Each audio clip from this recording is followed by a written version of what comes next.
Bisan kung Risgo nadasig silang trabaho kini mga bagong hired nga mga contact tracers sa dakbayan sa Mandawi. Atong ilailahon ang pipila kanila, pinagi nining live report ni Nico Serino. Nico?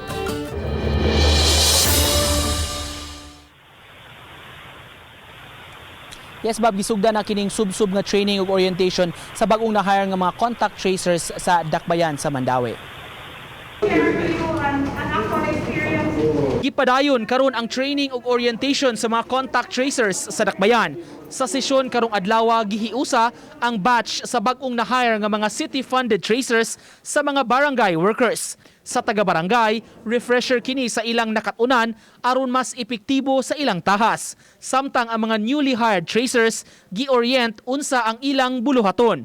Duha kanila ang mga fresh grad sa kurso nga criminology nga sila si Steven ug Genevieve.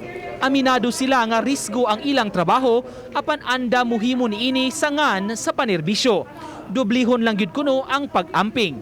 Dili ko ni para sa ako ang saik lang sa parang po ni sa karang di lang kay sa ingon sa family. Ginasa ko makatabang sa dakbayan sa Mandawi nga kanang ma-stop na ang transmission. Ang uban naglikay-likay sa positive. Kami among gipangita ang positive. Muna ang kalisod sa kuan sa trabaho sa isip ko sa ka-tracer. Amping lang yun. Gusto ang dakbayan magtambayayo ang city tracers, taga-barangay ug PNP sa epektibo nga trabaho.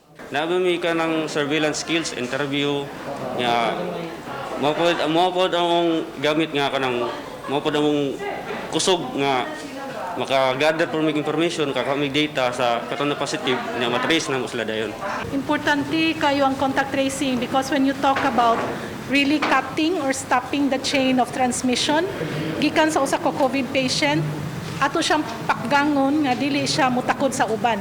So mao na nga importante. Ang ideal nga ratio usa ka contact tracer sa kada 800 unta nga populasyon. Apan sa pagkakaron, i-fill up lang una ang ratio nga 1:2,000 ka mga tao.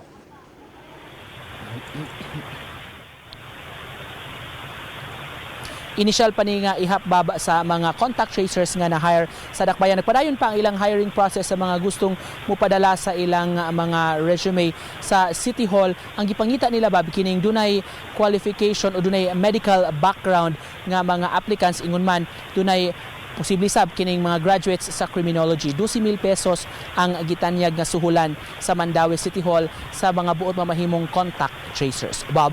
Thank you so much, Nico Serino, sa imong live report.